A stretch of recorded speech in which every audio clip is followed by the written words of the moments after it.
Good morning six class, सुप्रभातम। जैसे हम अपने संस्कृत विषय में व्याकरण उप विषय को पढ़ रहे हैं। व्याकरण में हमने पहले प्राथमिक ज्ञान पढ़ा, फिर हम शब्द रूप पे आए, फिर हम धातु रूप पे आए। आज हम पढ़ते हैं वर्ण संयोजन और वियोजन। ठीक है, वर्ण संयोजन और वियोजन। पहले मैंने आपको वर्ण बताए थे, पहले मैंने आपको वर्ण के बारे में बताए थे, वर्ण क्या क्या होता है, कैसे वर्ण। ठीक है, ये सब मैंने आपको जब स्वर व्यंजन स्वर पढ़ाया, व्यंजन पढ़ाया, इसमें मैंने वर्ण के भी थोड़ा सी चर्चा की थी, आपको बताया था।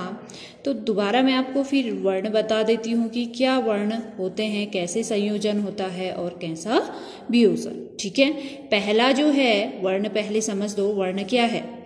वर्ण किसी भी भाषा के मूल आधार होते हैं। वर्ण क्या होते हैं? किसी भी भाषा के, जो हम भाषा लिखते हैं, बोलते हैं, उसके मूल आधार क्या होते हैं? वर्ण होते हैं। मूल आधार क्या होते हैं? वर्ण होते हैं।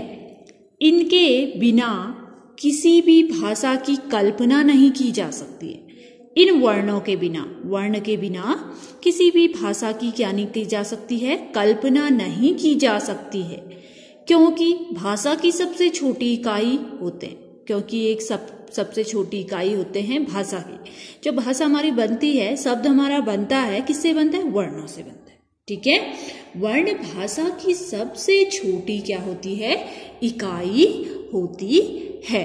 ठीक है, वर्ण प्रत्येक भाषा में विद्यमान होते हैं। वर्ण प्रत्येक, बिना वर्ण के तो भाषा बन ही नहीं सकती है ना। बिना वर्ण के तो शब्द बन ही नहीं सकते हैं। इसीलिए क्या है? वर्ण प्रत्येक भाषा में क्या होते हैं? विद्यमान, अर्थात विद्यमान का अर्थात रहते हैं।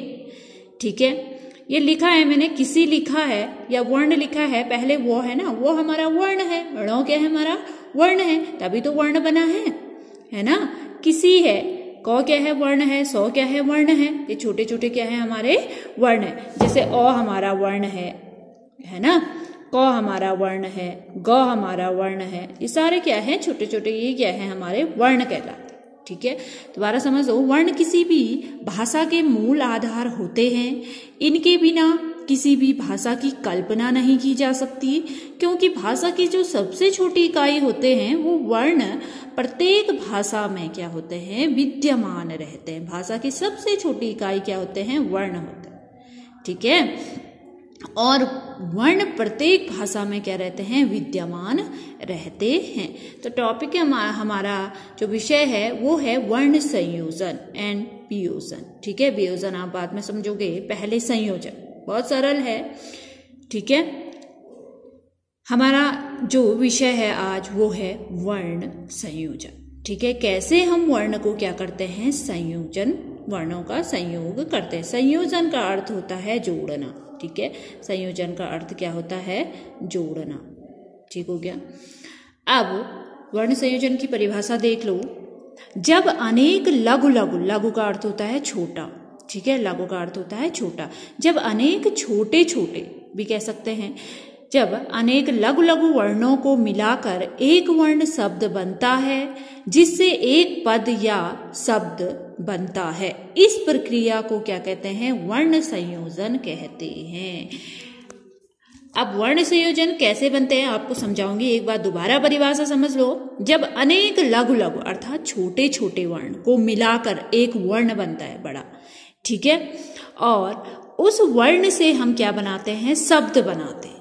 उस वर्ण से क्या बनाते हैं? शब्द बनाते हैं, जिससे एक पद या शब्द बनता है। इस प्रक्रिया को क्या कहते हैं? वर्ण संयोजन कहते हैं। इस प्रक्रिया को क्या कहा जाता है?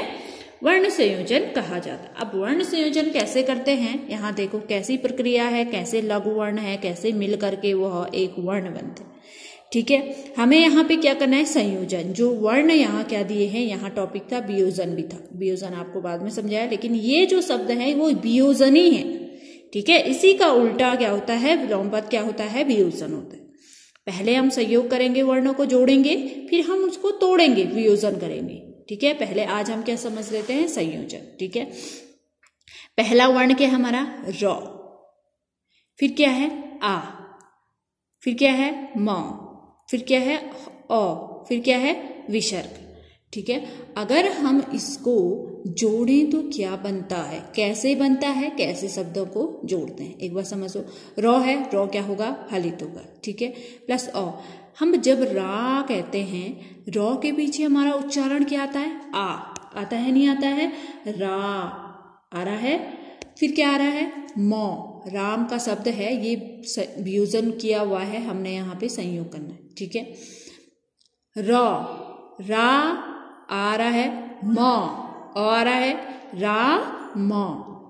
फिर हम अगर विसर्ग में रामः लिखना चाह रहे हैं, क्या लिखना चाह रहे हैं, रामः, तो कैसे लिखेंगे, कैसे वियोजन करेंगे, रा प्लस आ प्लस म प्लस अ प्लस विसर्ग, ये बन गया हमारा रामः। ये क्या बन जाएगा हमारा, रामः। कैसे बन जाएगा, क्योंकि हम जब वर्ण संयोजन करते हैं तो हम पहले लघु लघु वर्णों को क्या करते हैं, मिलाते हैं। जैसे हम कुछ चीज बोलते हैं, कुछ वाक्य बोल या कोई वर्ण या शब्द हम कुछ बोलते हैं, तो हमें जो पीछे से जो उच्चारण निकलता है हमारा, तो हम उसको भी लिखते हैं यहाँ संयोजन में, ठीक है। जैसे मैंने कहा रामः, यहाँ रामा, रा आ रहा है उच्चारण में, म अ उच्चारण हो रहा है, रामः, मह है, विसर्ग आएगा, प्लस विसर्ग हो जाएगा, ये क्या हो जाएगा हमारा रामः। जैसे र प्लस आ प्लस म प्लस अ, क्योंकि इन जो र और म के पीछे क्या आ रहा है, र के पीछे तो आ रहा है रा म अ प्लस विसर्ग, ठीक है।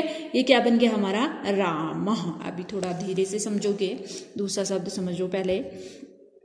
भ प्लस अ, ये क्या हो गया, भ हो गया, ठीक है। क्या हो गया, भ और आता है उच्चारण स्थान, तो हम पूरा उच्चारण स्थान भी लेते हैं, ठीक है। भ, ये क्या हो गया हमारा भ। वो हलित हो जाएगा, दूसरा हमारा वो के पीछे भी उच्चारण क्या आता है, अ आता है।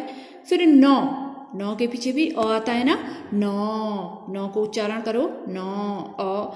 फिर मौ, जो लास्ट का मौ होता है वो क्या हो जाता है, हलित हो जाता है, वो क्या हो जाता है, हलित हो जाता है।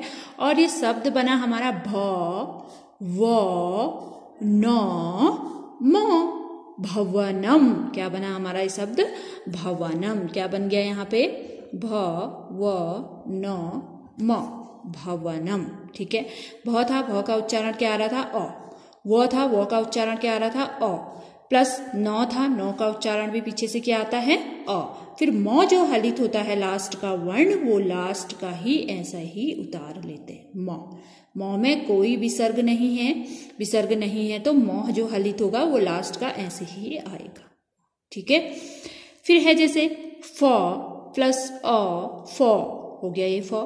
ल प्लस अ, ल हो गया, ल उच्चारण अ आता है ना। फिर मौ हलित है तो ये बना हमारा फ ल म। सीधा से सीधा उच्चारण स्थान को नहीं लेंगे, क्योंकि उच्चारण स्थान निकलता है ना, फ बोलते हैं फ अ निकलता है, ल बोलते हैं ल के पीछे भी अ निकलता है। फिर हमारा जो मौ जो होता है वो ऐसे ही हलित आ जाता है, फ ल म, फलम। ये क्या बन गया हमारा, फ ल म।